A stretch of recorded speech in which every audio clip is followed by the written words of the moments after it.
What's up, ladies and gentlemen? It's Seth Velez with the You've Got Cancer, Now What series, and today we are on episode 6, talking all about how to prep and get through your stem cell transplant.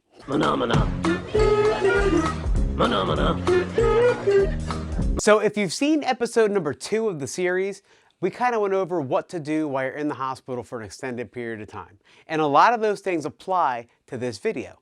But there are some differences, not some, there are a lot of differences between a stem cell transplant and inpatient chemotherapy. Now, this particular video could have included life after a transplant, but honestly, that is so much to cover that I'm going to leave that for a completely separate video. The first thing you're going to want to do is get mentally prepped for being in the hospital for a very long time. I don't know how long your particular stem cell transplant is going to take. I guess they vary depending on what type of transplant you're getting or how serious it is. I have no idea. I know I was in there for a couple weeks, like a lot of weeks. I can't specifically remember the amount, but it felt like forever. Either way, get mentally prepped to be in a hospital for quite some time. The next thing is don't expect the same amount of visitors that you might have gotten the first time you were staying in the hospital. Because the truth of the matter is, being in a stem cell transplant unit or a bone marrow transplant unit is completely different than being in any other part of the hospital. Understand that when you're getting a stem cell transplant, you're literally killing your body's immune system. It's done. There's nothing there. It's getting wiped out to put this new immune system in. In my case, I had an allogeneic stem cell transplant, which means I had a donor, which was my mom, who gave me her stem cells, so they had to completely eradicate my immune system to put her immune system in. I'm not too sure how the auto stem cells work. I'm pretty sure they do the same thing with chemo and radiation, and you have no immune system. Either way, like, people can't just come and visit you because the chances of getting sick are there, and nobody wants to risk that. However, if you are going to have visitors, be sure to let them know that there are rules in the bone marrow transplant unit, all right? Number one is you got to walk into this air chamber and get blown off. I don't know what they're blowing off. I guess there's germs in your clothes or something, but either way, you got to walk through this pressurized chamber to get into the bone marrow transplant unit. On top of that, before you walk into a room, you better have a gown, you better have a mask, and you better have gloves on. Yes, gown, mask, gloves, GMG. You've got to protect yourself from the people coming to visit you.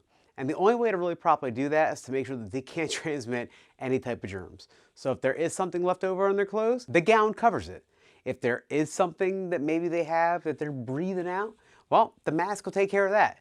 And if they touch something with their grubby little hands, the gloves take care of that. So just let anybody that's coming to visit you know that they're on lockdown too, and they need to get acquainted with the procedures to come see you, because every time they come and see you, it's the same exact thing.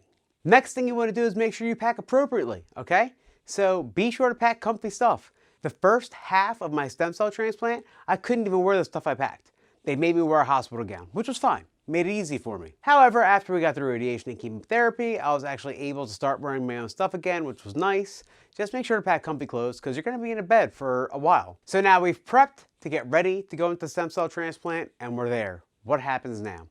I can tell you for the first 2 days, there really wasn't much to do. They did some like generic blood work and got me kind of acquainted with my room, with the staff. But other than that, it was kind of like, bleh, nothing really going on. But then on day 3, we started with radiation. I did full body radiation for 3 days. After radiation, they took a day break, and then they started high dose chemotherapy. They gave me high dose chemotherapy for 2 days.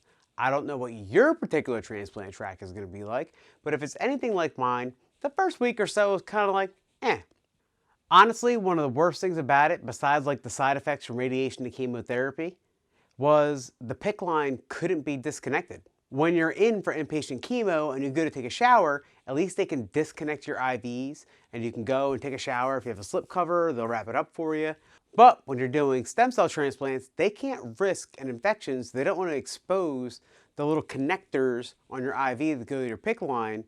So you have to shower with your PICC line connected to an IV. It sucks. And there really is no way to prep for that. It just is what it is. You have to kind of figure out how to do it and get used to it and try not to get your PICC line wet.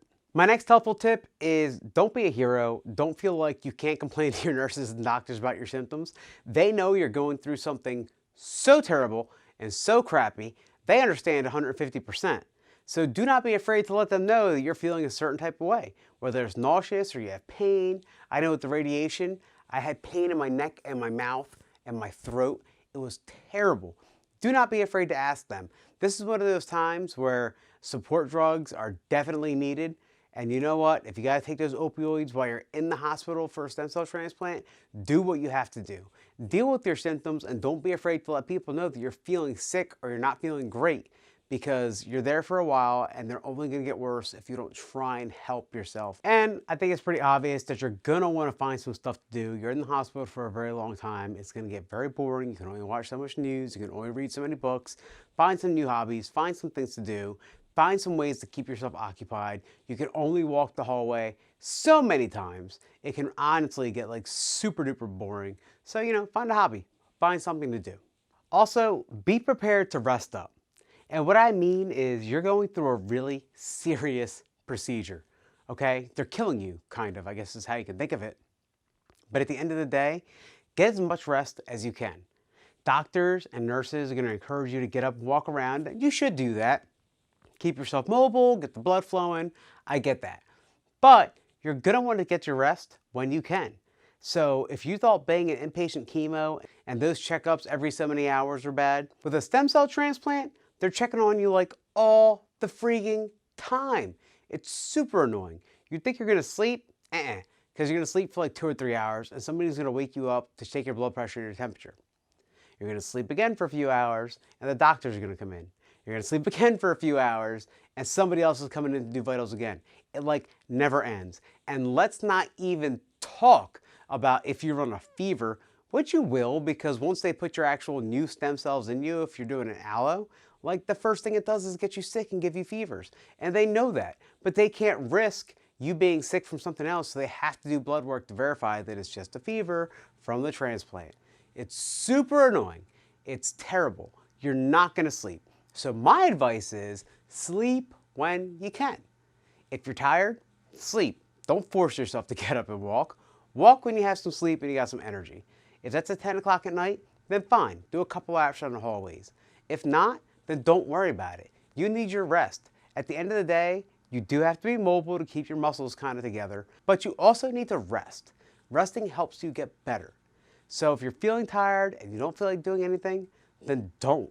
Honestly, that's probably the best advice I can give you, because trying to force yourself to do things may seem like a great idea, but at the end of the day, your body's literally like falling apart. Give it a second to put itself back together. Okay, so we covered a few things to get ready and how to get through stem cell transplant.